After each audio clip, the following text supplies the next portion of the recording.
Robertson. I'm an artist from southwest Sydney, and I just wanted to invite you into my studio today and share a bit about my artistic journey and creative process.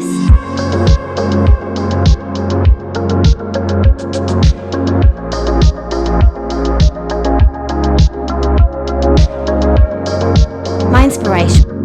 Well, I love animals. I grew up on farms throughout country New South Wales, and as a child in the bush, they really become your best friends. So going on to personify them the way that I have has just been so much fun for me. I've absolutely loved it. And when the co-author of the books came to me with the name Bobson Farm, it was just perfect. It was such a great play on my surname. It was just, it was perfect.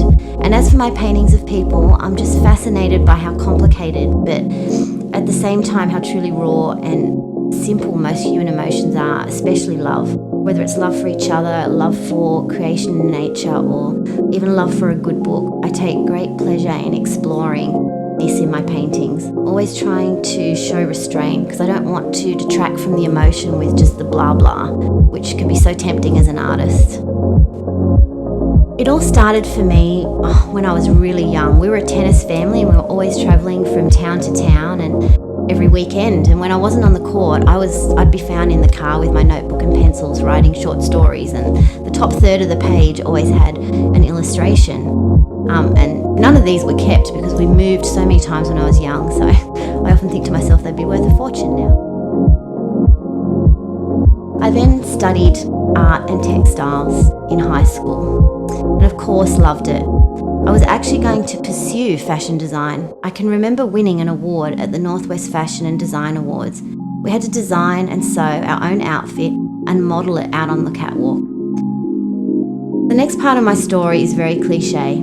I shared my dreams with my textiles teacher, who told me not to pursue them. She said, "It's just too hard to make it out there. You're best off going with a safer career."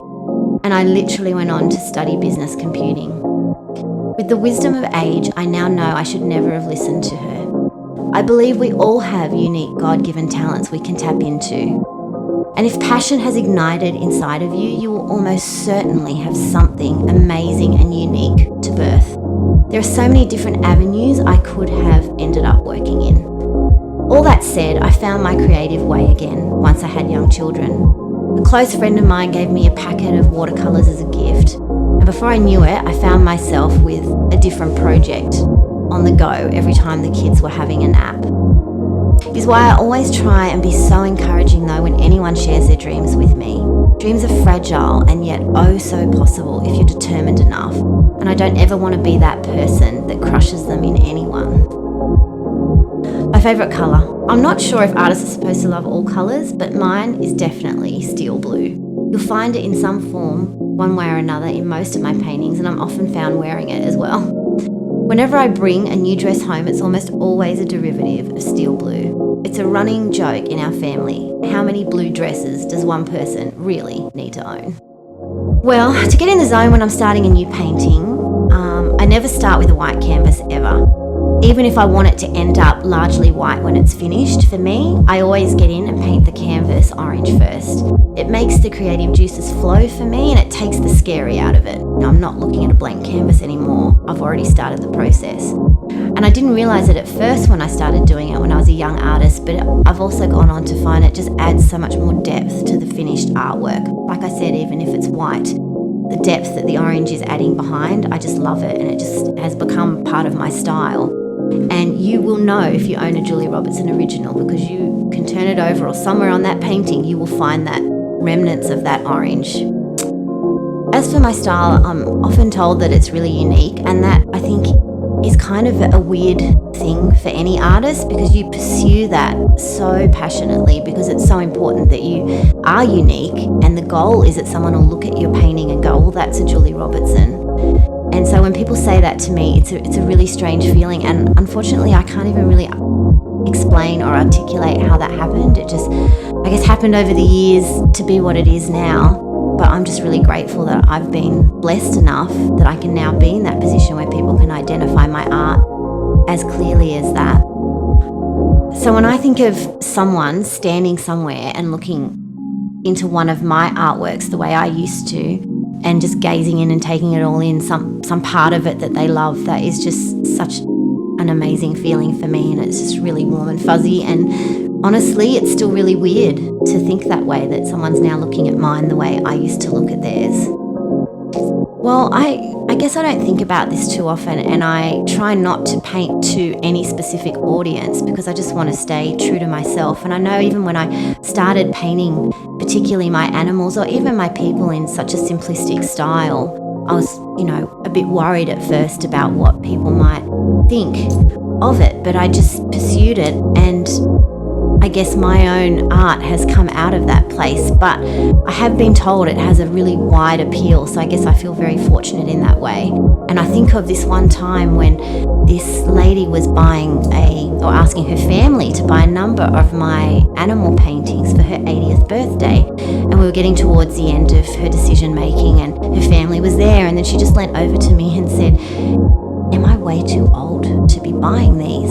And I just looked at her and I said, "If this makes you happy, you're never too old." So I guess whenever I think about audience, I think of that woman, and then I think of the children who buy my books and just the whole spectrum in between, and I feel really, privileged.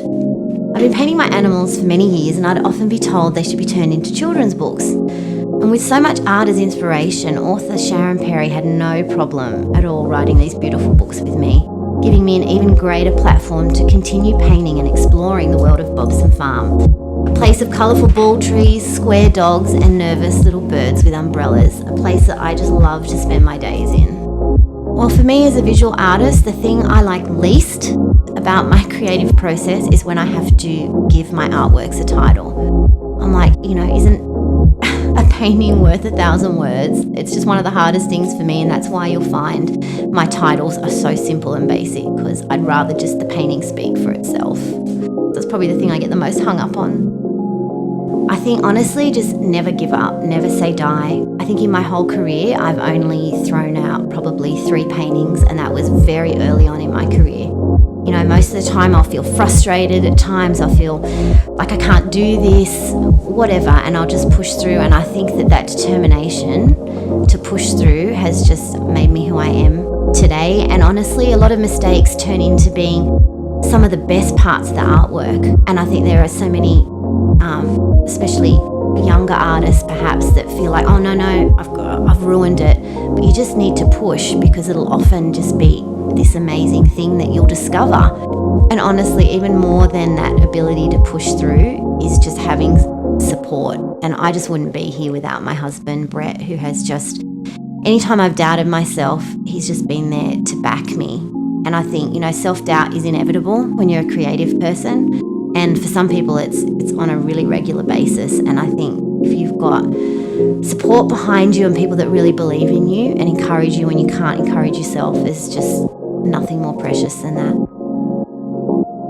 Being an artist is a real, it's a juggling act for most of us. There are some artists that are hugely successful and it supports them, and that's just amazing. But for a lot of us, it's a combination of things that support us, I guess, through our career and our journey. And I think just you have to have a business mind.